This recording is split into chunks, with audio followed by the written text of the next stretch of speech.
Welcome, everybody, to Dishwasher Diaries, where we discuss all subjects, integral, tangential, and most of the time, utterly irrelevant to the controversial topic of loading your dishwasher.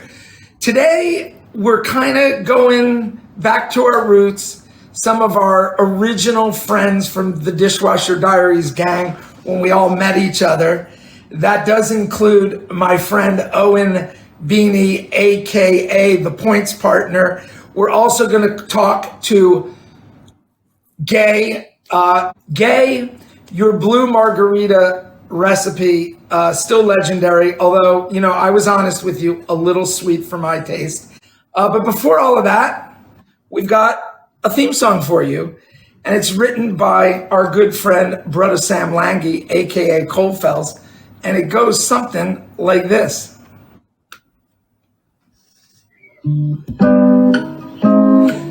And you can sing along if you want. No pressure.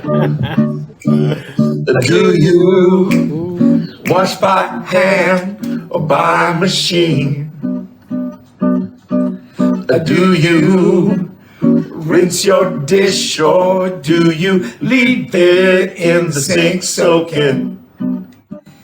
Dishwasher queries from people all over the world. Bring your questions then.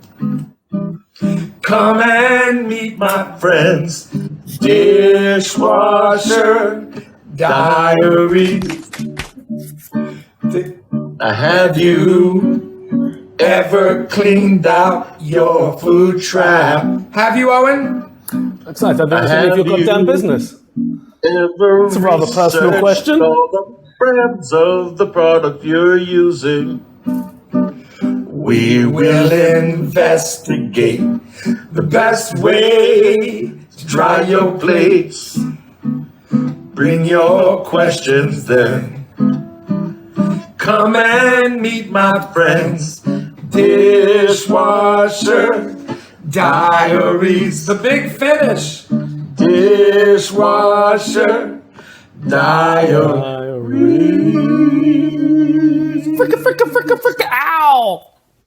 Boom. We did it. How you doing, Owen?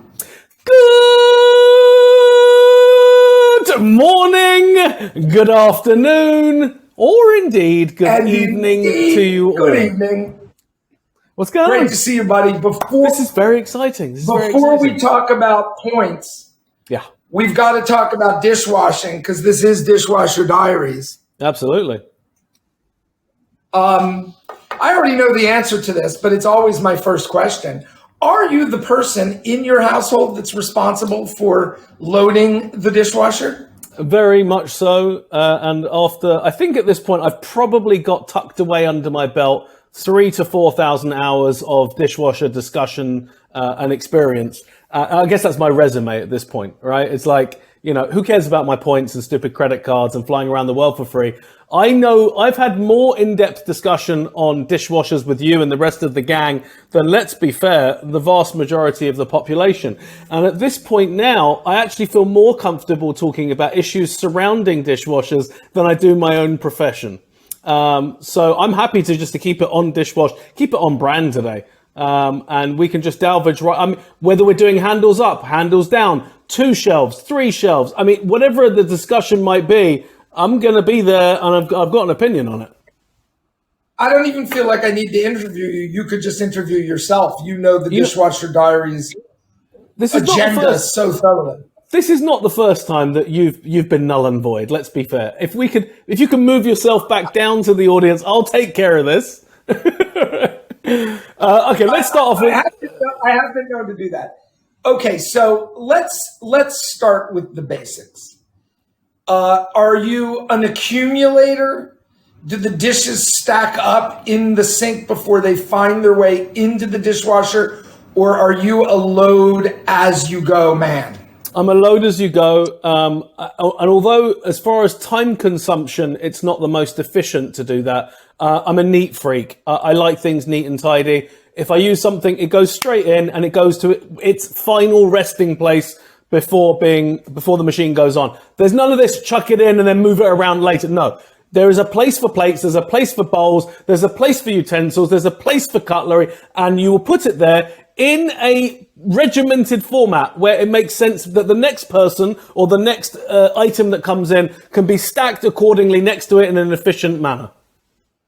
Now, this is a safe space. This is a non-judgmental space, but I've got to say, this is music to my ears. So let's talk about some of those spaces. But first, one more preliminary question. How much scraping, cleaning, rinsing is happening before the dish goes in? When the dish goes in, does it look like it came straight from the table? Does it look clean somewhere in between? What's going on? I see we're diving straight into the controversial aspects here. I don't believe anyone who rinses their plates and washes them before they go in a dishwasher deserves to own a dishwasher. It's called a dishwasher because it washes your dishes. You do not need to wash your dishes. You don't wash your car before you go to a car wash, do you? So don't wash your plates before you put them in a dishwasher. Now, obviously you don't want to leave large things that are going to block your dishwasher, but a simple rinse for half a second just to dislodge any large animals that might be crawling around your plates. And then we're very happy with any sort of sauces, liquids or condiments that may still be on. I'll leave ketchup, HP sauce, mayonnaise, barbecue sauce, and all of its cousins. They can stay there. But large bits of animals or breaded things need to be removed before entrance can commence. I love this. I have a corollary there, though, to that question. As you know, I think, so far you and I are dishwasher simpatico. I do have one proviso to what you just said, and that is I generally leave stuff on too. But I do make a calculation about how long will it be until the next time I run the dishwasher. You're trying and if that's an especially long time and it's an especially sticky something, I might wipe it with a sponge. Okay, let's first of all, we're not dishwasher dating here, right? We're not trying to make you and I on the same page. It's okay to have different opinions, okay? We still respect each other. Absolutely. But I think what you're confusing here is you're saying, well, if it's going to be another 24 hours before this puppy's getting started, I should wipe it off, otherwise we're going to get crustation. And that crustation could not dislodge in the form that we're looking for, and therefore it might need a second round, okay? Now, that's what you're talking about. Now, the way that I make the same calculation, but the way that I deal with it is different, which is I say to myself, I don't mind if a plate needs to be run twice because the dishwasher's going to be going on again. What the question is... Put it back. What? Not put it back. Don't touch it to begin. If you can see it has not dislodged. I mean, it stays for a second round. But the calculation I make is, do I need that item for usage for maybe a dinner party or guests before that second round comes into effect? And for the most part, I don't, and which is I'll leave it in for a second round. I was doing algebra and you're doing freaking calculus. Unbelievable. I mean, these are your words, but I could disagree with you, but then I'd be wrong. Okay, so now we're putting stuff in. Everything's got a spot. Let's start with the age-old question. You already alluded to it. Utensils. Eating side up, down, depends on the utensil. What's your... First of all, do you have baskets? Yeah, I'm in a curious situation. I have two dishwashers. I have an ADU. As you're well familiar with my ex-dishwasher, Susan, who is now retired to the ADU, and I have a new Samsung that's come up front. That sounds like a pornographic term, but that's not the case. Now, Susan was a two-shelfer with a basket, and utensils were standing upright unless my daughter is in the house, in which case knives go upside down, just so that she shouldn't fall and stab herself open. Now I'm very blessed. I'm a part of the new school. I am a three-shelfer. I have no basket that I use currently, and my third shelf, the top shelf, is my utensil rack. And I will tell you, this is a discussion that hasn't come up recently, is that the transition period, really, I could have done with some therapy. There was a lot of times where I went to empty the dishwasher and forgot I had a third rack. and then I'm putting the dishwasher Where on again. are my knives? Where's all my knives and forks gone? I got so used to having the basket, you forget about it. I would say for a good 6 weeks, I forgot about the third rack. Now it's part and parcel. It's like riding a bike. Part of your life. Yeah. Now, I thought there were no questions to ask about those fancy people like yourself who had the third rack. But then I realized there is a question to ask. Get ready for this. Some people put their knives in cutting side up in that third rack because I think the theory is it can like maybe slightly damage or scar the thing that you're sticking the knife in if you're constantly putting the sharp side down into the tray.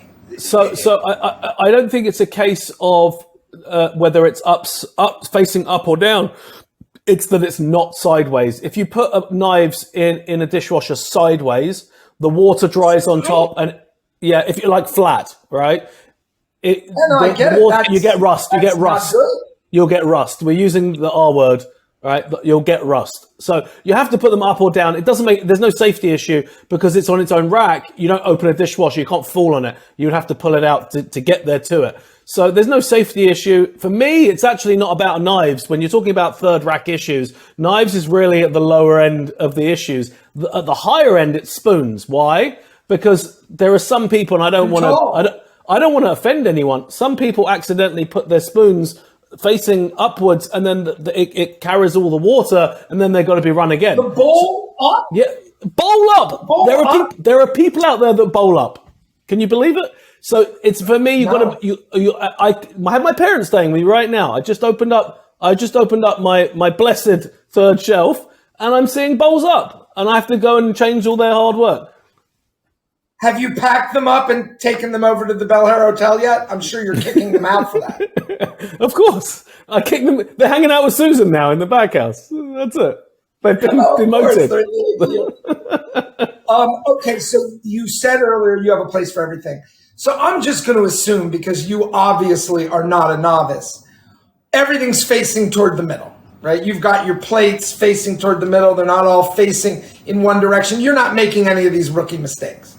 No. I think it's safe to assume that, I don't write. I'm dyslexic, but if I was to write a book, I would have all of these issues. I mean, in the first chapter, this is what we would be covering. And then we could move on to more advanced techniques when we start talking about, some of the brands that we work with and why we don't work with them. And when we talk about dishwashing tablets, right, versus powders, and you start talking about some of the other more complex issues. And I appreciate, for your listeners, we don't know what their skill level is. So we've come in entry level so people feel comfortable. We want to make sure we're all inclusive. But let's cut the BS here, Steve. We're two advanced players in the game. We can delve in deeper into this. I'm in awe. I'm in awe of the thought and care that you've given to this. Now, I do want to ask you some questions about being the points partner.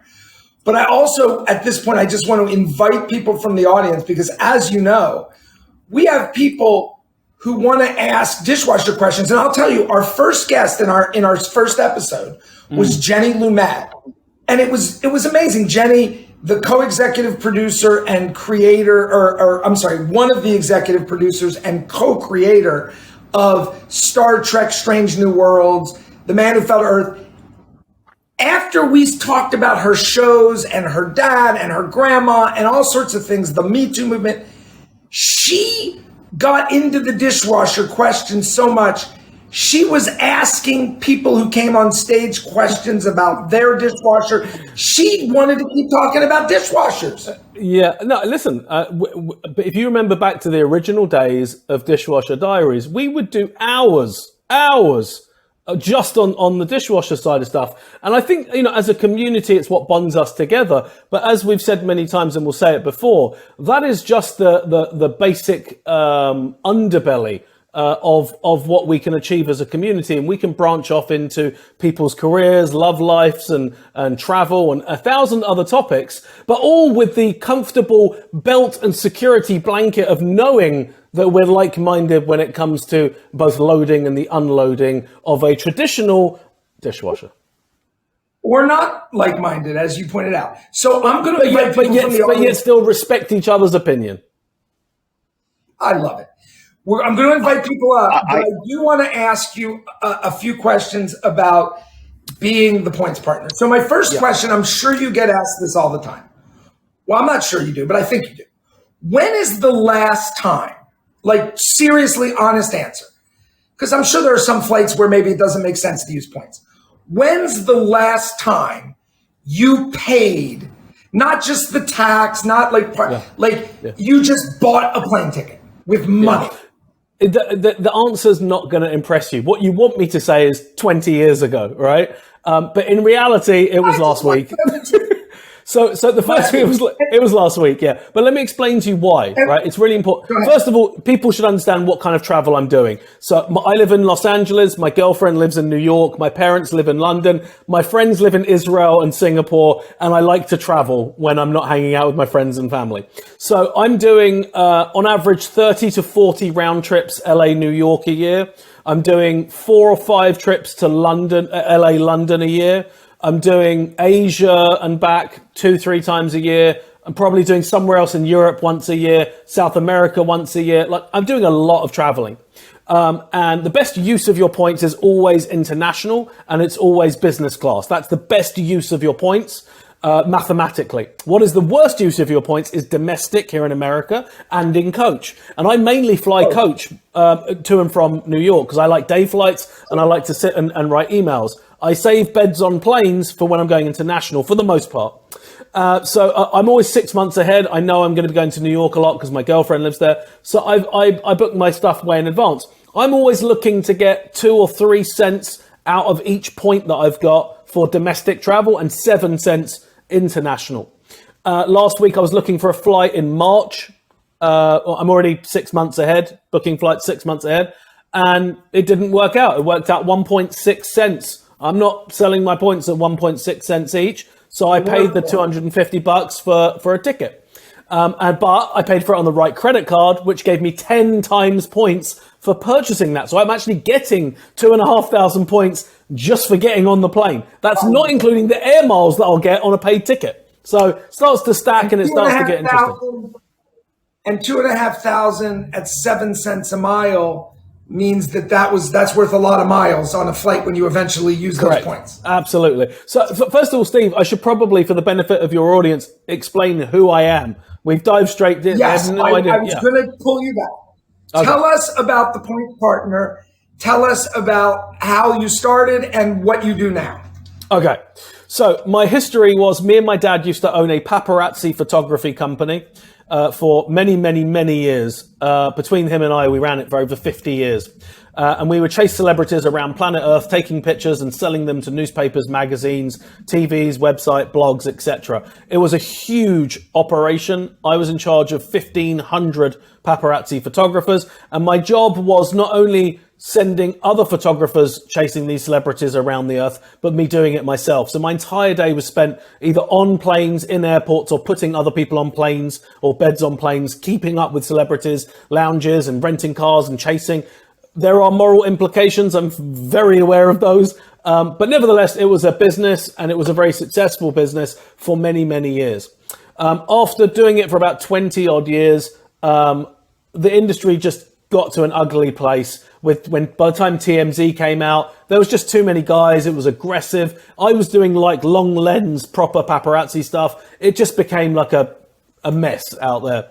And I decided to leave the industry. And the only thing that I was left with after 20 years of being a paparazzi warlord was all of my connections at airports and airlines and in-flight staff and a love for credit card points and air miles and upgrades and knowing all the airports. So it seemed obvious. I was always helping friends book flights and use credit cards and move points. It was my hobby. So it seemed obvious I would do something related to that. And I came up with the idea of the Points Partner. In fact, back then it was called Points Partner. And I went to buy the domain name Points Partner and it was $30,000. So I put the in front of it, the Points Partner, $2.99. And the Points Partner was born. And I've been seeing clients privately, showing them which credit cards to get from my website, how to use them, how to maximize, get the most amount, mathematically, the most amount of points they can, and then how to use those points for free travel. And that brings us up until today, where I guess my full introduction would be, hello, my name is Owen. I'm known as the Points Partner. And what I do is I help individuals maximize their credit card benefits. And I help people get as many credit card points and air miles as is mathematically possible for their lifestyle. And then I teach people how to use said points efficiently. In other words, I put people on beds, on planes for free. That is what I do for a living. My website, thepointspartner.com, bought for $2.99, is the #1 independent website in America for credit card applications and approvals of those applications. I have a bunch of online courses called the Fly Free Academy, which anyone can sit and binge watch and learn how to do this stuff. I also see people privately. I also help find flights, book flights, and anything revolving around credit profiles, credit scores, credit cards, points, air miles, flights, airports, global entry, pre-check, etc. is what I do. Hence, all the grey hair on my head. Woo! So I've got a non-points travel question, because you're always traveling. I don't think the COVID pandemic slowed you down as much as it slowed down some others. Yeah. How is it right now? Put aside the points for a sec. How is it? Like, I feel like there was a point, I don't know, I want to say 3-4 months ago, where it seemed like every airport was an absolute disaster. People were sleeping on the floor. Every flight was getting canceled. Like, have things chilled out a little? Not really. It's not very pretty out there. Listen, the pandemic messed it up, and we made irreversible mistakes and damages and changes that cannot be undone. When the pandemic hits and all flights are grounded, and you fire all your staff, you can't just hire them back. They're all on unemployment. They found new jobs. They moved away. Like, things change. So, it's going to be quite some time before we're back to our pre-pandemic comfortable traveling scenario. But that's even more reason now. And also the price has gone crazy as well. It's even more reason for people to have the right credit cards and be able to get through the airport quickly using Clear, pre-check, global entry, and to have lounge access and to have beds on planes, make the whole thing, I love traveling. I love a free travel day. Whereas most people dread traveling. It's a nightmare. For me, I get a free Lyft or Uber to the airport, free on my credit card. I go through security using Clear and pre-check for free. I go to a lounge for free, eat and drink for free, get on a plane, turn left, not right, get a bed for free. The whole thing is great. It's awesome. I can't wait till Friday. I'm flying again Friday. For other people, they've paid a fortune and they've got to wait in long lines and they're getting pinched and punched and pushed around. It's a very unpleasant experience. And that's why I do this, to show people the efficient way to do it. I love it. So you said I was going to be disappointed at your answer to the last time you bought a ticket. I don't think I'm going to be disappointed by the answer to this question. How many credit cards do you have? I know you have a lovely daughter, and I think you have a few in her name. The family, how many credit cards are in operation in your household? 49. 49. 49 accounts, and then on top of that, I have authorized user cards for my daughter as well. Duplicate cards, got it. And those 49 accounts, I mean, I assume, are there a few of those that get used way more than the others, or is it really like horses for courses, where you have a card for everything? I would say 85% of my expenditure goes on 3 cards, and 15% of it goes on the other, 46 cards. Some credit cards, some credit cards are what we call lifers. They'll be in my wallet my whole life, and I'll use them every day of the week. Other credit cards are industry or purpose specific. So I'll give you an example. Like I have one credit card that's just for if I spend any money on Disney. Like if I need to spend money on a Disney cruise or at Disneyland, there's a credit card just for that. If I'm spending money at Target, there's a credit card just for that. If I'm spending money on marketing, there's a credit card for that. Office supplies, a credit card for that. So it's about maximizing every possible cent of value from your spend, right? If you're one of those people that says, oh, I'm listening to this guy, that sounds like a nightmare. I just want one credit card for my whole life. You can go on my website, get one credit card for your whole life, but you will not be sitting next to me on beds on planes for free. You'll be at the back of the bus getting a hurt neck and getting jet lag because you need to maximize. You need to say, what is the most amount of points that I can get for this swipe of a transaction? And let me give you an idea. Admittedly, I'm an extremist and, I do this for a living, but like I'll book a restaurant and I'll phone the restaurant and ask them if they take American Express. And if they don't take American Express, I'll cancel my reservation and go and eat somewhere else because restaurants is a category where I can get 4 times points. You think I'm going to miss out on 4 times points when each one of those points I can turn into 7 times the amount of free travel? That's 28% back I get in free travel on buying food. You think I'm going to give that up? I'll go somewhere else that will give it to me. And, the same with office supplies. I get 5 times points on office supplies. Now you're probably thinking, this guy doesn't even have an office. What's he spending on office supplies? I can buy gift cards at office supply stores for anywhere I am spending money. If I'm spending money on iTunes, Apple, Amazon, Lowe's, Home Depot, Best Buy, doesn't make a difference. I'll go to the office supply store and buy gift. You know what? I'll show you right now. I have right here. Let me show you. Give me 1 second. I'm going to walk you around my house for a second. Where did I put them? I had them not 1 minute ago. We're going to go for a quick walk around the house, and I'm going to show you what it looks like when you truly maximize. Here we go. Here is a stack of Amazon $25 gift cards. There's probably about $1,000 in there. And I got those at an office supply. Use when you shop. So I go to, if I drive past a Staples or a Office Max, I'll go in there, I'll spend $1,000 on gift cards on a credit card that I get 5 times points. And then I load these up into my Amazon account. Now I'm getting 5 times points at Amazon. Do you know what Amazon credit card will give you? 5% cash back. Cash back is worth 1/7 of the points. So would you rather have 5% back in cash or 35% back in free travel? Got it. Okay, I'm sure we have a few questions. Yeah. From some of our Dishwasher Diaries friends. Well, I'm not sure if we do, but I hope we do. And then we're going to welcome Gaye. We're going to do that, but the first thing I've got to say is I'll answer the obvious question that people are going to ask me, obviously given my 2 skill sets, which is, can you put credit cards in the dishwasher? And the short answer is yes, you can. Try and lean towards the metal ones. The plastic ones don't do so well. And with the metal ones, you've got to let the dishwasher cool down before you take them out. They're metal. They will be hot. And I really do have a feeling if you're doing plastic ones, top rack only, folks. Top rack only. Amen. Amen. Chris, I have 2 questions for you. One. Oh, sure.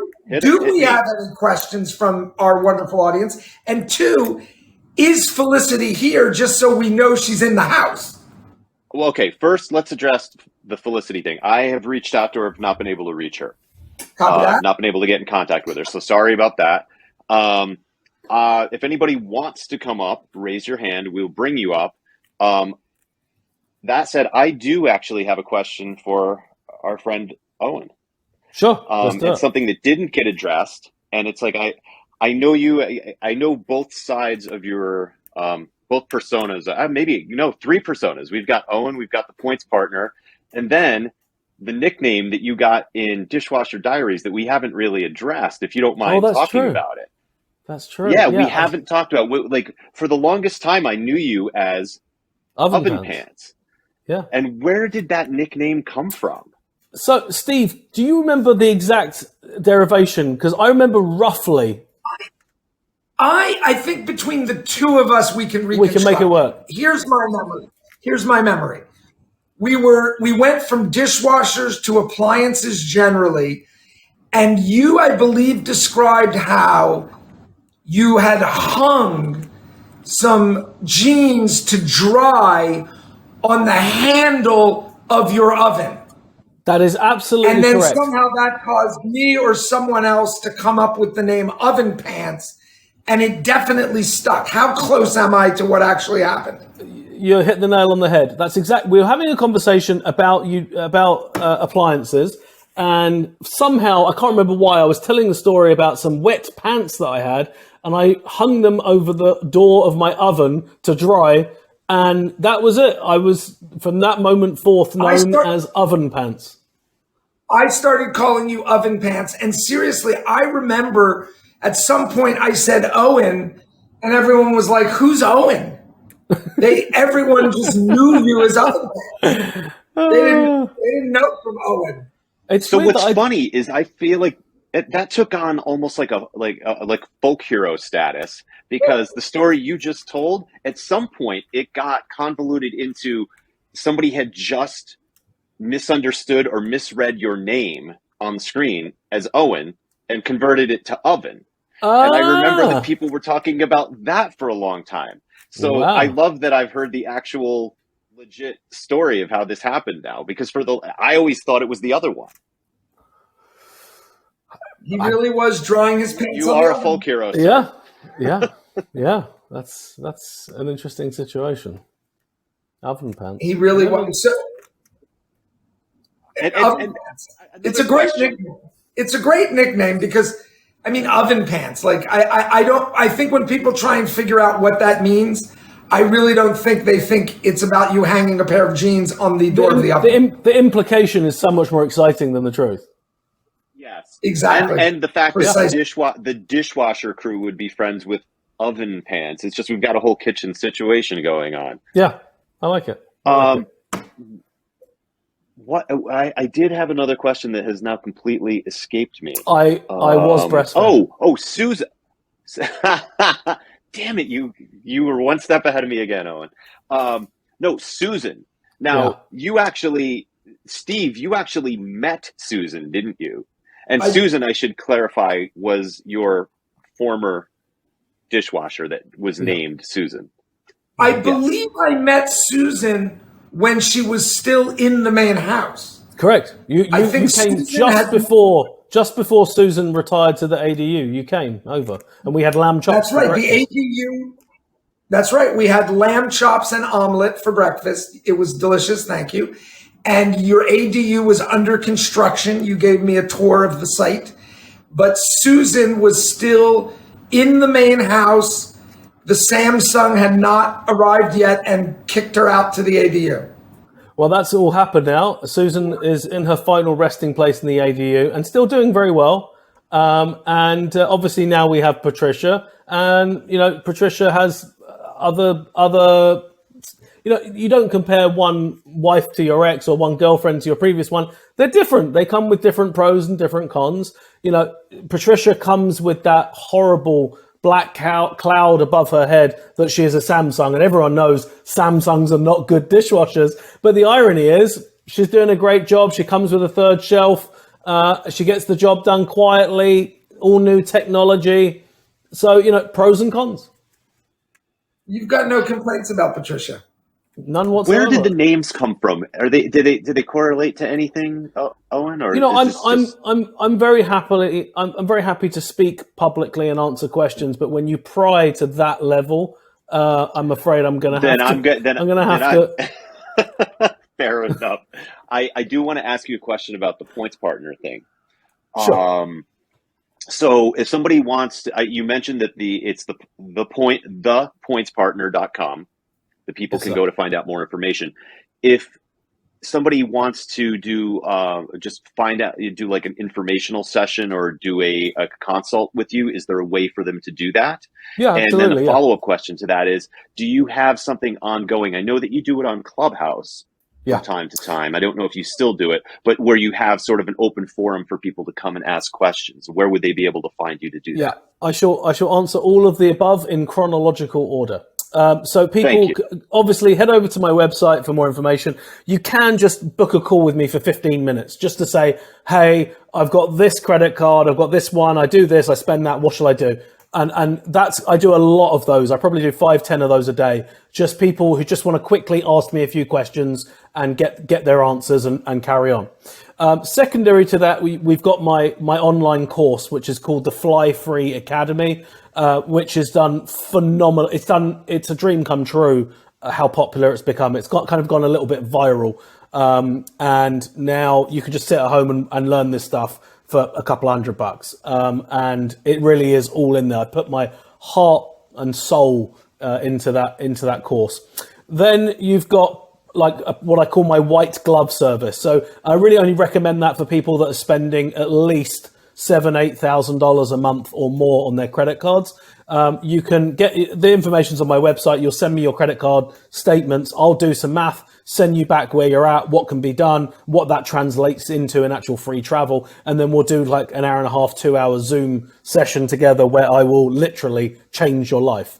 Because when proportionate to how much money you spend is how much free travel you get. If you're somebody who spends a lot, either for your personal life or your business requires you to lay out a lot, there's a phenomenal opportunity. And you could be talking about hundreds of thousands of dollars a year worth of free travel. And that's what I call my white glove service. And that, depending on how much you spend a month, can range between $1,500 and $4,000 for a couple of hour session with me, where I'll kind of hold your hand and talk you through the entire thing. As far as in where can you kind of come and hang out, I do regular rooms on Clubhouse, normally twice a week. I run rooms on Clubhouse where you can come up and ask questions. Curiously enough, I did one today. I also do Instagram lives. Again, curiously enough, I did one first thing this morning, and you can go back and watch the one that I just did literally 2 hours ago. I also do TikTok lives. You'll find me on Good Morning America. Every couple of months I go in studio and answer some questions, to the nation.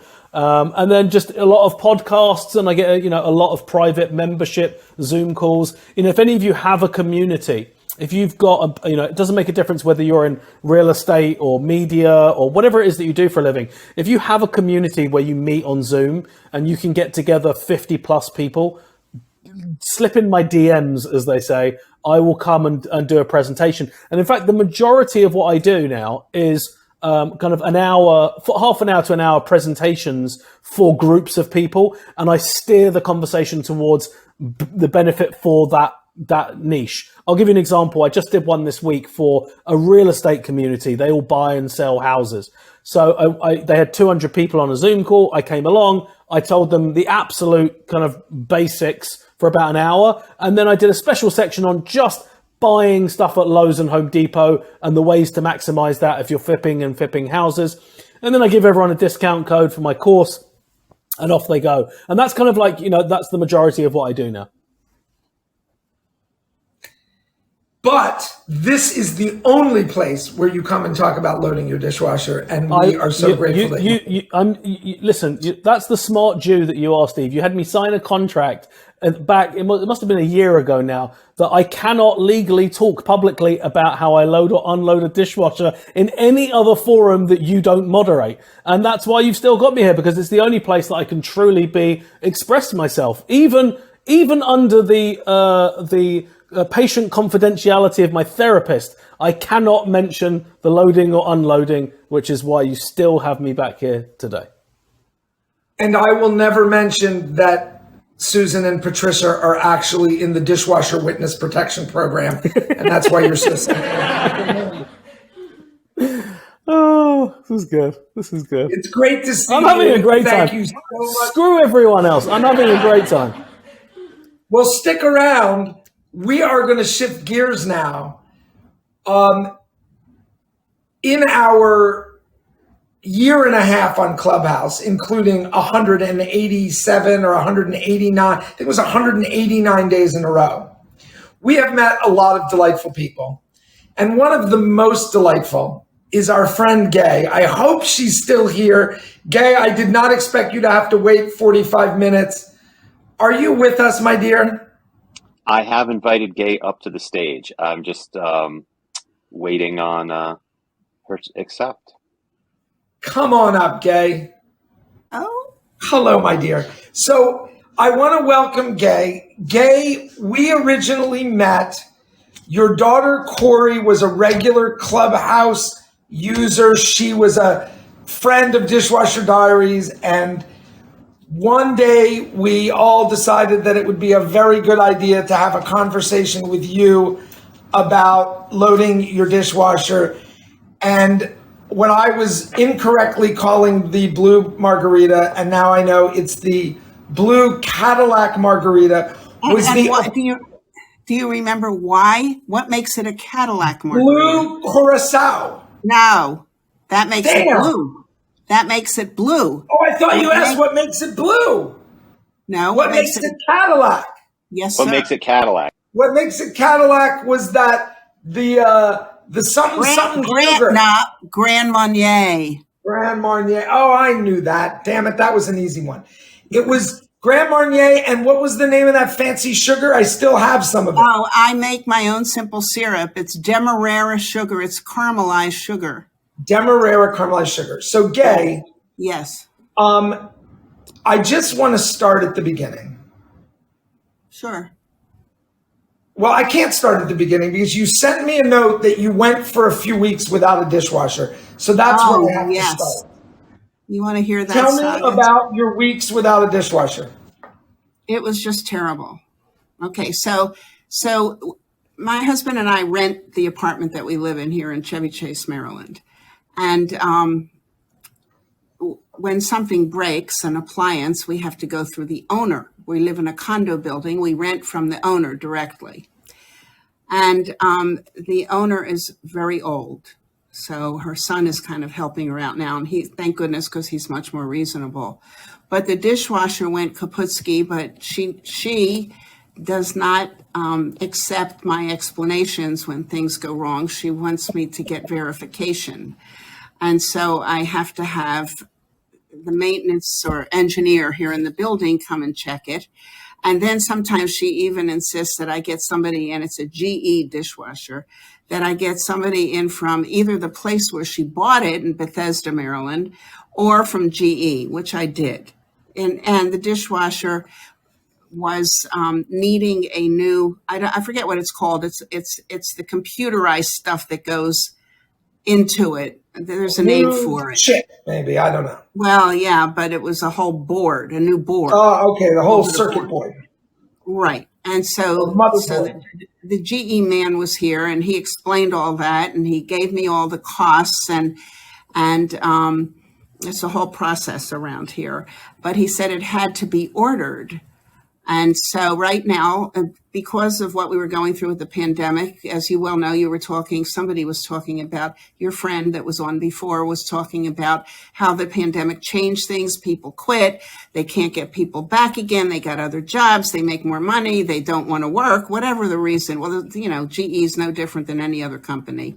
And so getting the parts is no easy matter. So it was like 1 week, 2 weeks, then finally it went for 3 weeks. But in the meantime, I had to figure out, what am I going to do? Okay. I quickly went on Amazon and I found the best drain board set I could find, but that meant because it's an apartment and a kitchen, it's not, I mean, it's a nice kitchen considering it's an apartment, but I have limited counter space and I love to cook. So I have 2 cutting boards, really good ones, one on either side of the sink. And it broke my heart because I use them both whenever I'm preparing a meal, because I cut this over here for that dish and this over that for that dish. So I had to take a cutting board off of the counter. Broke my heart. I had to put it away and I had to put the drain board there so I could do dishes. So this took me back to when I was a kid. I mean, we didn't have dishwashers. You were hand washing. I was the dishwasher. My grandmother was the dishwasher. But it's been a lot of years since I always do my pots and pans. For some reason, I resist putting my pots and pans in the dishwasher. Only recently I started, but first I clean it out.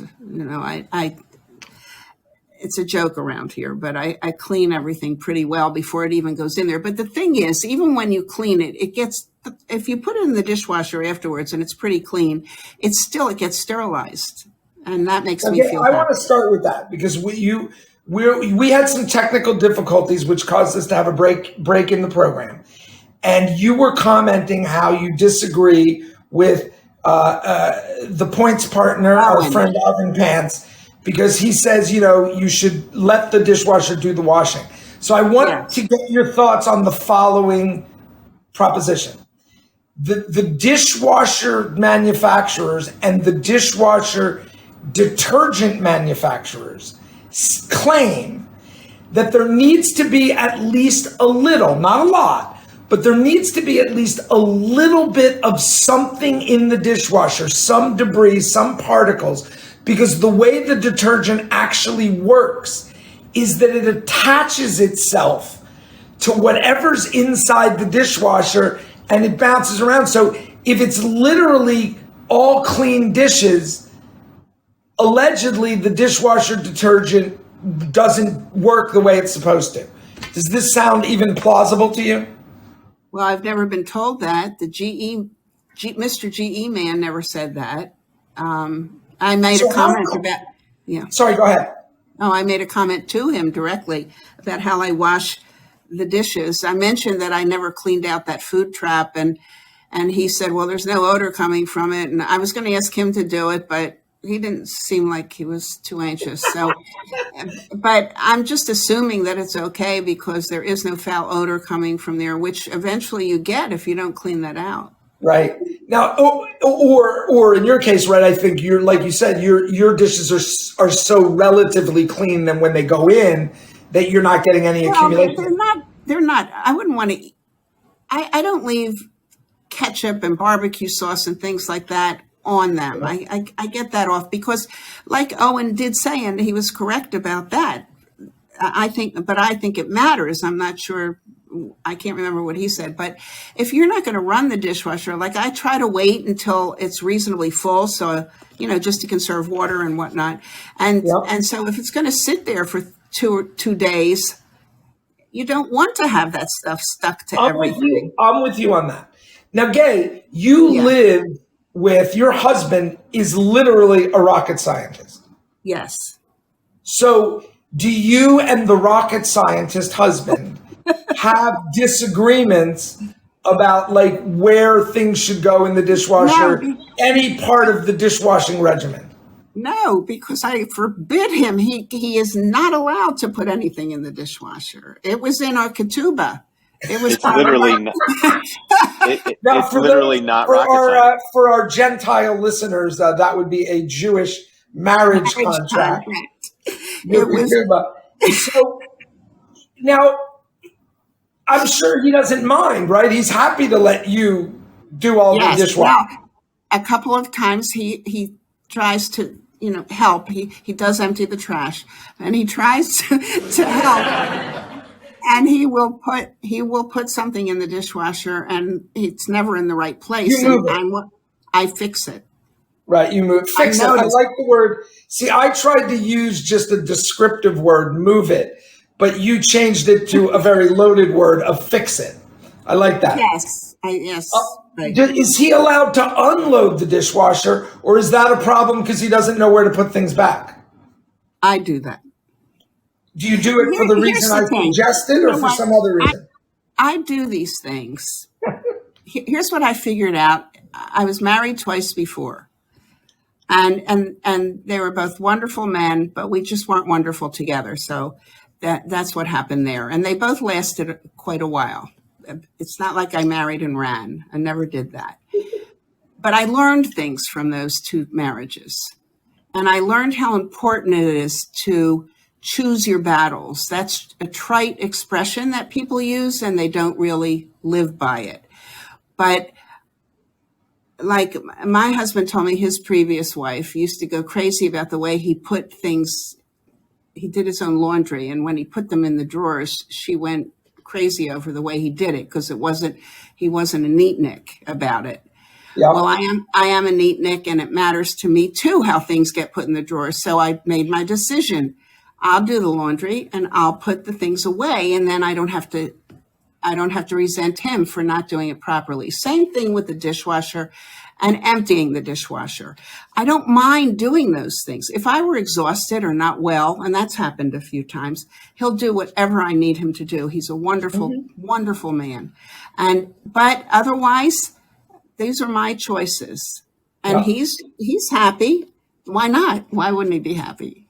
Right. And I'm going to put another gloss on it. Like, I think people talk a lot about compromise, but I think part of what you're suggesting is that sometimes rather than meeting in the middle on everything, it can be much more effective to give one partner 100% on some things and the other partner 100% on some things. And you're right. You have, these are things where you want 100% of the control, and it's not a compromise. It's your domain. And you're absolutely right. People that say it's 50-50 don't know what they're talking about. I don't think any marriage could last if it were 50-50. There'd be too much resentment. So that's a bunch of bull. But what does last is giving 100% some of the time and the other person doing it some of the time. And that's what really works. Gaye, that's my opinion. It sounds like I could be your fourth husband. We see things but exactly you don't want the same way. I'm too old. I'm too old for you, Steve. Are you married? I am not married. I was only married once, but I got divorced after 25 years. Yes, that's when my second marriage was that long. So what are his areas? Well, let's give your husband a name. Your husband, remind me? Ed. Mr. Ed. So Mr. Ed, the talking horse. Right. Do you want to sing that? Sing that theme song. Can you sing that theme song? A horse is a horse. A horse is a horse, of course. Unless his name is Mr. Ed. I don't remember the rest. Unless that horse is the talking Mr. Ed. Wow, you are good. So what are Ed's domains? What are the areas where you concede everything and he's in control? Well, he empties the trash. Okay. He gets the mail. Yeah. He picks up any packages that come, like, Amazon stuff from the front desk. When they notify us they have packages, Ed goes and gets them. He's also, like, if I have a health issue, he takes me if I need it. If I don't need it, I'm very independent. But he's always volunteering to drive me anywhere, even to the supermarket if I want him to. But who pays the bills? We have it on auto pay, so it just comes out of our account. Done. And if a check has to be written for something, and occasionally they do, either I write it or he writes it. We pay our rent by check, so one of us, usually I do it, but if I'll say, "Hey Ed, do you have a check there at your desk? Why don't you write it?" And he will. It's just, it depends. It depends. That's a 50. Okay, let's get back to the dishwasher. So the basic questions we have to ask you, we've definitely covered cleaning them before they go in.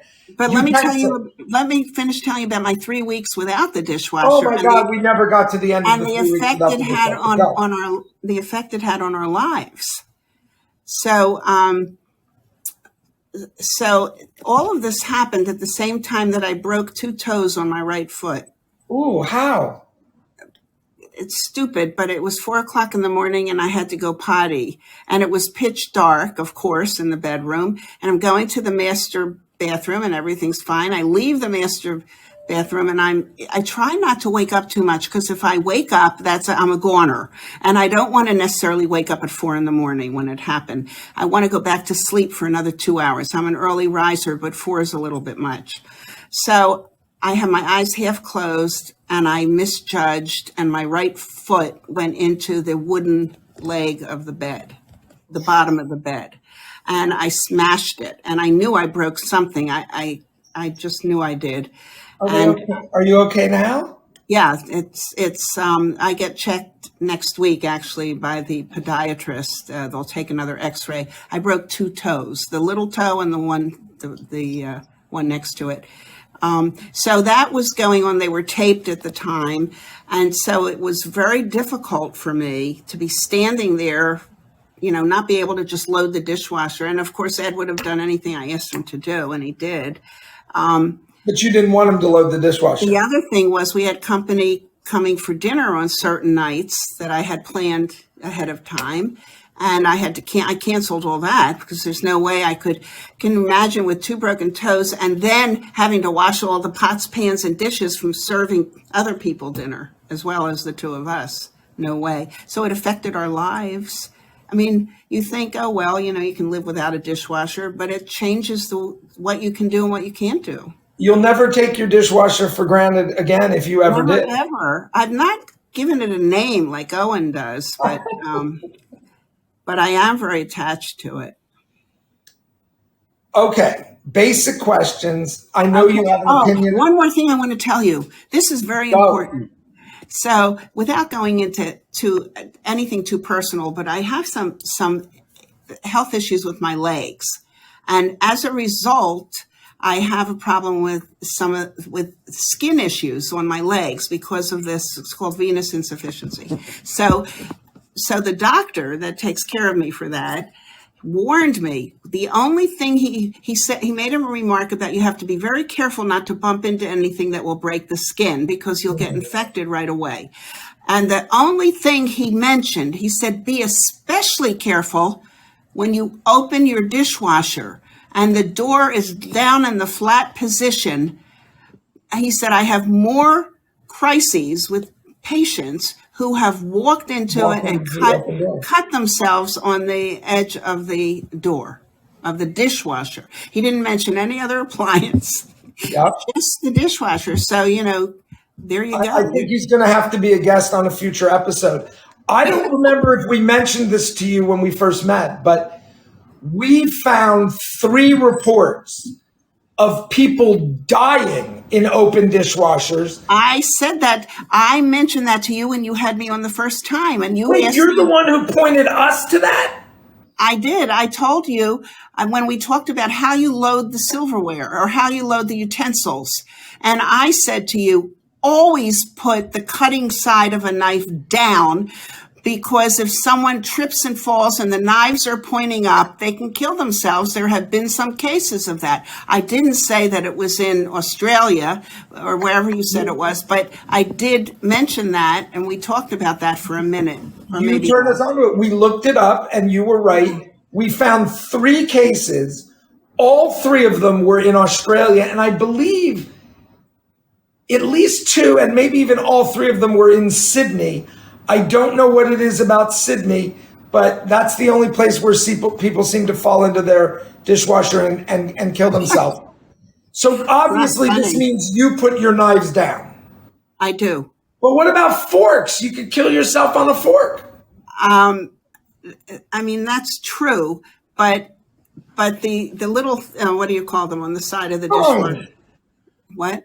The tines on the fork? Not the tines, no, where you put the things in the dish. The baskets. So the baskets that I have the little top to them that either you can put individual utensils in, or you can lift it up and the whole thing is open and they're all in there together partying. Right. Which way do you do it? I use the lids. I use the tops down. Each knife goes in a separate one, and I put the blade down. With the forks, though, I put the handle down and the forks are up. So I've thought about that, but what I do with the forks is make sure they're in the basket furthest away from where you might trip and fall. Man, that's next level thinking. And what about the spoons? Spoons are bowl up? Then they ran away with the knife. No, I'm just kidding. Well, the spoons, I do the spoon part up. Yeah. To keep the handle down. Yeah. That's same as me. Although I've recently switched, I have a new method, Gaye. I used to do any given utensil, a fork or a knife or spoon, whatever the rule was for that utensil, it was across the board.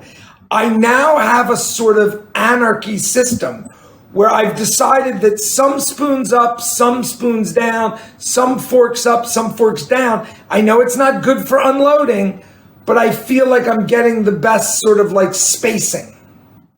Well, if it makes you feel better, then it's important. Not great for unloading though. When you No. unload your utensils, do you take the basket out of No. the dishwasher or do you just grab No. the utensils out? No, and I have been known to yell out an expletive because I poked myself with a fork. But I usually grab three at a time. Three at a time.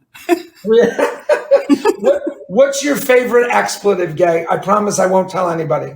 Well, I hear a lot of people. I listen to Jenny. I love that show, by the way. Corey turned me onto that and said, Mom, listen to this.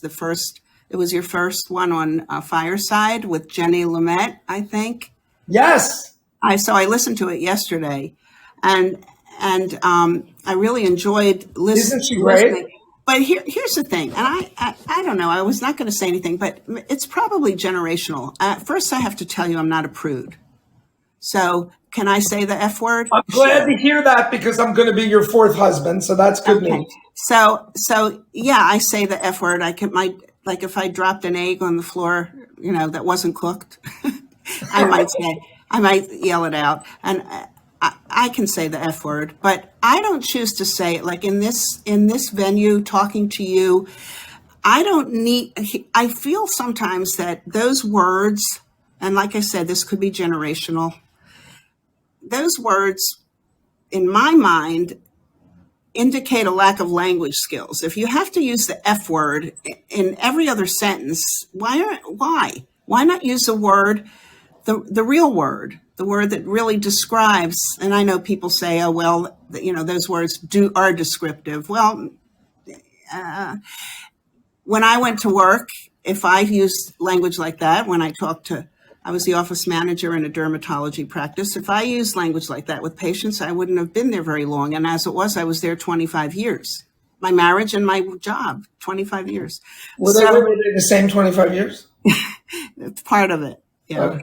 So anyway, I just don't feel it's necessary. Yeah. And I noticed that a lot of younger, when I say younger than myself, because I'm pretty ancient, but a lot of people, and especially young people, do use those words.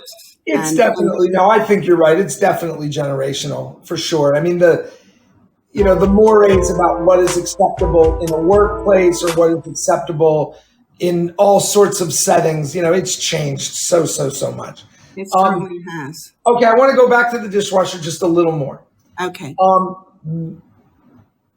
Other than, you mentioned you put your pots and pans in occasionally. Yes. Is there anything that you will not put in the dishwasher? Well, that might go in it. I mean, I assume you don't put your pet dog in the dishwasher, but I don't have a dog. What I mean. Even if I had a dog, I wouldn't put it in the dishwasher. But no, I won't put anything that's nonstick, like any pot or pan I have that is nonstick. And I have high quality cookware, things like All Clad, which is wonderful. And there's a new brand that's come out lately that has wonderful nonstick fry pans called Misen, M-I-S-E-N. They advertise like crazy online. Yeah, well, I have a couple of their fry pans, but I would not put them in the dishwasher. Nonstick doesn't live like an all-clad pot will live. Any nonstick, it has a lifespan that's not all that long, as everyone must know who has nonstick, no matter what they say. But the longest living so far that I've experienced are the Misen. This is good for me to know. I'm in the market for a new nonstick pan. Go online, check them out on their website. Yeah, okay, Misen. Chris, make a note. Maybe we can have our first commercial sponsor, and we can get rich. M-I-S-E-N. They also have great sheet pans. Do you ever use sheet pans? I do, and I bought. Where I buy a lot of my stuff. Not all of it, certainly, but a lot of it I buy at restaurant supply stores. Oh yeah, that's and good. Sheet pans are an example. Like you go to a fancy store and a freaking sheet pan. I mean, I'm not exaggerating. It's like 1/4 the cost if you just go to a restaurant supply store.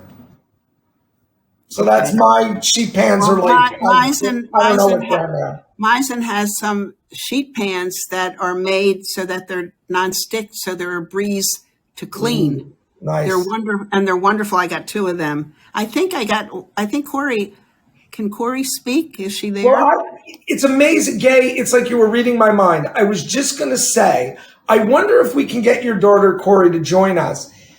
During our little period of technical difficulties, well, I didn't just send Corey to the audience. You kicked her off. I accidentally kicked her out of the show. And Corey, I don't know if you've figured this out yet, and I feel so bad about this, which now means on your profile, your Fireside profile, it's going to show that you were kicked out of a show. It's like a black mark on your record because I accidentally pressed the wrong button. So I'm going to appeal. Is it her permanent record? It's in her permanent record. So I'm going to appeal to the powers that be at Fireside to remove this horrible black mark from your record, Corey. But I'm hoping Corey will come join us. Oh my gosh, here she comes. Corey and I met on Clubhouse. She is a very, very smart and avid movie fan with a special love for Quentin Tarantino and horror, among other things. How are you, my dear? I am quite well. I'm outdoors, so if you sound great. Noise, great. That's the glory of Apple products. I'm good, and the other genre would be sci-fi. Can you believe that I did that to you? I'm so sorry. It's okay. It's very important, though. Very, very. It would have been worse if I did it. Yeah, that could be true.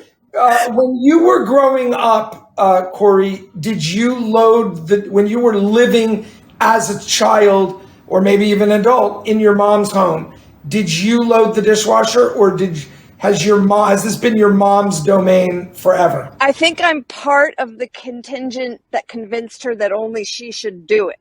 And one of the reasons is because I could not deal with the fact that I had to clean every dish before putting it in the dishwasher. And that makes especially like a lot less sense when you're a teenager than it might now. But yeah, for that reason, I think I contributed to the thinking that only my mom can load and unload. So even when I go visit, she doesn't let me. Now, I want to probe this a little more because I have a special thing in my past about cleaning dishes before they go in the dishwasher. Gaye, no, I want Corey to answer this one, then I'll come back to Gaye. Did the cleaning of the dishes before they went into the dishwasher include soap? Or in other words, was it just a rinse or a wipe? Or were they literally being washed using dishwashing liquid and then still going into the dishwasher? I used the dishwasher liquid because it was the easiest way to get everything off of the plates, to get it to the point where my mom was okay with it going into the dishwasher. So I was washing the dishes before putting them in the dishwasher. We also had to do this before anyone cleaned the apartment. Had to clean the apartment before anyone came to clean. Gaye, Gaye, do you have anything you want to add to that? Yeah, so I want to say something that's not really funny, and maybe, I don't want to upset anybody, but it's a very interesting phenomenon because, as a Jew, we all know what we get called by those who don't like us. And one of the Jew, we get called, called that alone. We get called dirty Jews. And I know where that came from. That came from living in these tiny little places called shtetls where they had dirt floors and they had, I grew up in a very Jewish home with my grandparents, and my grandmother, you could eat off of her floors. So when I heard people, refer to, and I got called names at different times for being Jewish, and dirty Jew, it always was, when I was a kid, it amazed me because I only knew, when I got older and a teenager and I went in and out of some other homes, I realized they weren't so clean. But a lot of my friends weren't Jewish, and some of their homes weren't so clean either. So, it's always hard to figure out for me because my grandmother was so incredibly clean. My mother used to move furniture to vacuum behind it all by herself if she could. And then I'm pretty clean too. So for that reason, the dishes had to be cleaned no. before they went in. Yes, but I did not always use soap, even though I had it there. And I do use it when I wash things that aren't going in the dishwasher. Of course, I use dish soap, but liquid dish soap. But when I would clean things for the dishwasher, and to this day, I don't always use that. I take one of those sponges that's a sponge on one side and it's rough and scrapey on the, so you can knock things off the plate with that. And that's what I use rather than soap. Well, I've told this story before. My mother-in-law, I guess my former mother-in-law, she washed the dishes before putting them in the dishwasher. For her, the dishwasher was just like an extra sterilization step. The dishes literally could have been dried and put away, or at least rinsed. I'm not sure that she was so careful to rinse all the soap off, but I think she was. And then she would put them in the dishwasher. And it took several months, but they ultimately discovered, this was at her home, we didn't live in the same city, that the dishwasher was broken for an extended period and very little water was getting into the dishwasher. It was essentially just heating up the dishes. It wasn't washing them at all, but they were so clean that they went in that nobody noticed for months that the dishwasher wasn't working properly because they were basically already clean when they went in. Well, that's another thing. Everything's changed. Life means change, one of my favorite sayings. And it certainly does. And one of the things that changes are the kinds of dishwashers we now have access to that do so many more things than they originally did. I have a dishwasher that does a few things, but there are dishwashers. That's because I won't say it. I can't say they choose the dishwasher, not me. But dishwashers now can, just about hand them back to you clean. Soon there will be a dishwasher that unloads itself. Absolutely. Things are changing all the time. I recently discovered, not that this is so technologically amazing, but I had never noticed it before. Not where I live now. I recently moved house, but in the last place I was, I didn't notice it. The dishwasher had a plate warmer function where you could just put, clean plates in to warm them. I didn't notice it. It's amazing, really. I think mine actually also has that feature, Steve. The one in my new apartment that you may recall. I moved from San Francisco to Oakland. Had a lot. Finally got a dishwasher after many years in a tiny San Francisco closet apartment, and it warms my plate. Oh my goodness. Have you ever used it?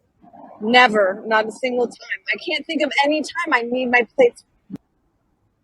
Okay, so I'm a little, Gaye and I think seriously, like Gaye, you love to cook, I love to cook. When I have a thing, I don't like my food.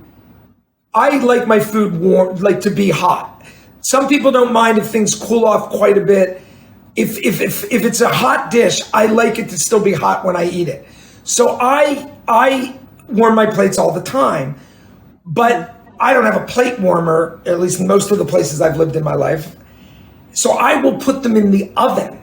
Yeah, well. But of course, if you're not careful about that, bad things happen. And one time I heated up a big, huge ceramic bowl. I made this pasta for like 12 people and I forgot that I had heated up the bowl. And when I put my hands on it, I dropped it, it shattered. Luckily, I did it before I put the pasta in it. So I didn't ruin dinner, I only ruined the bowl. But I actually do heat my plate, even the regular dinner plates. I will sometimes put them in the oven for like a minute and a half to heat them. Well, you have to be sure that they're oven proof too. Of course, that. Yeah. Yes, absolutely. Yeah. Since you're planning your relationship with my mother, I will. I'm going to be your stepdad. Let's not. We're never discussing that. No, again. I think Ed would have something to say. Ed would But have an issue. I will say that your Instagram feed and my mother's Facebook feed are the same. They're the Just same food. exact thing. Just Just the food. food that you are cooking, and it looks amazing. Both of you have the same feeds in different places. Well, Gay, you know what? do you have an Instagram account? I gotta No. check out your Facebook. I think I have it, but I don't use it. And same with Twitter, but I'm mostly on Facebook. But I really have a hard time with people that go on to social media and talk about, well, Facebook especially, like if they have a bunion on their foot, they talk about it. Like nobody knew, honestly. Corey will tell you, I never talk about anything that might be happening to me medically. I never discuss private matters if I can help it. Until today, yes. She's making an exception for Dishwasher Diaries. Well, I did. I mentioned the issue with my legs, but usually I never talk about. Isn't that right, Corey? I never talk about my. It's all food. It's all food. It's jokes. Well, it's not just all food. I also do jokes and puns. I'm a punster, and then it's my food, and I do descriptions of the food and pictures of the food that I've prepared. And by the way, I have a new drink for you. All right, wait. I'm writing. Go. Well, I'm not. I don't know if it would work for me to tell you right now how to make it. Tell me what unless it you is. want You me give me to. the recipe But later. you may have heard about it because it's the Vogue. It comes what you use in it. What is it called? Topo Chico, the carbonated mineral water from Topo Mexico. Chico, yeah. Yes, that Coca-Cola bought out, and now it's sold through them, but it's still Topo Chico. It's called a ranch water, and it's all the rage in Texas. And Ranch water. it is absolutely, most people that I make it for, it's the kind of drink that you start drinking, you think, yeah, well, not so much of a kick, and then all of a sudden you're halfway through it and you're feeling fantastic. It gets better as you go along. And What's the core ingredient? Tequila. It's like a regular margarita. You like your tequila, don't you? Well, the funny thing is that I don't know how many nights I haven't had a drink in a while. I mean, I'm not a big drinker, but I became a mixologist when the pandemic started, and Ed likes to have a drink sometimes every night. Sometimes he skips a night or two. So I learned how to make the drinks that he really loves. And he would tell me, I can't ever find a really good margarita. I can't ever find a really good Mai Tai. So I do research. I go online and I read about the history of the drink and how the original person who invented the drink, how they made it, so it's authentic. Like Mai Tais, when you go on a cruise or you go to a resort, they have all these verkakta fruit juices in them. Oops, that's a Jewish word. But they're not supposed to. Real Mai Tais don't have anything. The only fruit juice is fresh squeezed lime juice that's in a Mai Tai. So anyway, he said, I make the best Mai Tais he's ever had. And the same with the margarita. But the ranch water is fantastic. And I'll tell you why. If I made a Blue Cadillac Margarita for you, you would probably like it. I screwed up. Something changes. When I make them, I up the ante. I don't stick to the recipe. I up the ante and I come away with this incredible drink that everybody, when we have company, I give them a choice. Would you like the ranch water or the Blue Cadillac Margarita or the Mai Tai? They get to choose what drink they want. Well, Gaye, I'm inviting myself over for dinner. The next time I am in the Washington, D.C. area, I'm going to expect one of your signature cocktails and one of your signature meals. And, Ed and I can arm wrestle over who gets you next. Stephen, may I interrupt for a second? He's in the other room. So I don't. Hi, Chris. May I interrupt for just a moment? Sure. Thank you. Go, Chris. Thank you so much. Stephen may remember I do not have a dishwasher. I am the dishwasher. And I do live in a San Francisco apartment that is so small when I turn around, I turn the gas burners on. But anyway, what I would like to say, a couple things. Number one, this has been very entertaining, and I'm going to leave the stage after this because I don't want to get kicked out of the audience thing like poor Corey did. You know what I'm capable of, Chris. The other thing is two things. I want to sing a song. It's going to take 10 seconds. And I also want to say this, ask this question, and I'll go to the audience to hear the answer. Do either of you ever cook using your dishwasher? There are recipes for cooking in the dishwasher, actually. And then here's the song, and I'll leave the stage to hear the answer. A horse is a horse, of course, of course. And no one can talk to a horse, of course. Unless, of course, the horse is the famous Mr. Ed. Go right to the source and ask the horse. He'll give you the answer that you'll endorse. He's always on a steady course. The famous Mr. Ed. Chris, did you look those up? The lyrics? I only had to look the line up. Go right to the source and ask the horse. The rest of it I have memorized from childhood. Thank you. That's pretty good. That's pretty good. Okay. I'm going to have to go soon because we haven't had dinner yet and it's almost 7:00 here. And I think we're just going to dash out for some Chinese up the street. But I want to tell you a very funny story. Did Chris leave? Go. Chris is still in the audience, so he can hear. I was like 16 years old. And there's this place in Philly. I grew up in Philly. And so did my parents. There's this place in Northeast Philly. I forget the name of the park, but it was a place where the kids all went to. We used to call it necking, or make out. Where now, if you make out, it's totally different than it was in those days. We would just a little bit, sit in the car and kiss and whatever. And so I was with a young man who was also 16 and had his parents' car, and he drove to the spot where all the teenagers would go, but we were the only ones there that night. And it might have been Pennypack Park. That resonates with me for some reason. Anyway, it was warm weather, so the windows were open in the car, and we were in an embrace, and he was in the driver's seat, and I had to lean over more toward him. And so we were kissing and my head was turned. And all of a sudden, okay, first I have to tell you, the park there, they had mounted police that would rove around there on horses. And all of a sudden, I hear like that, okay? And I open my eyes and there's a horse's head sticking in the driver's side window, part of the horse's head, and a man's voice says, okay, you two, break it up. So I hear a voice and I see a horse and I went, oh my God, it's Mr. Ed.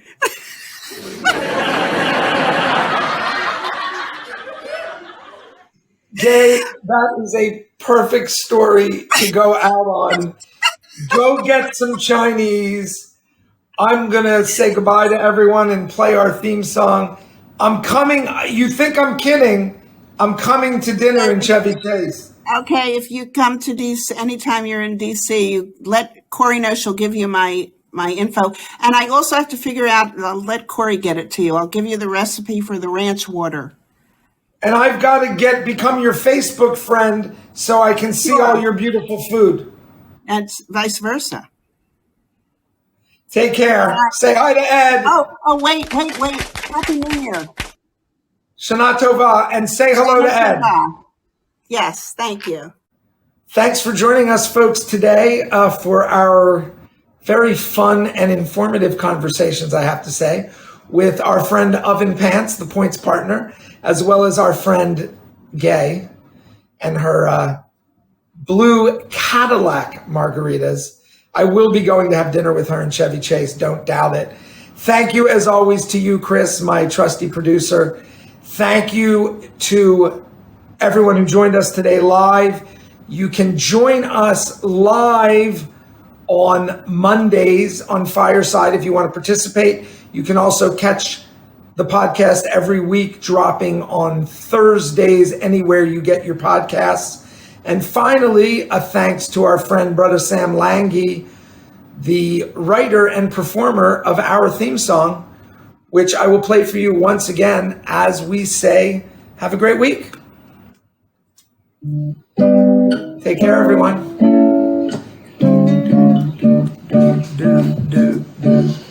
Do you wash by hand or by machine? Do you I'm going to pack up this week while we're listening. Do you leave it in the sink soaking? Dishwasher queries from people all over the world. Bring your questions then. Come and meet my friends. Dishwasher Diaries.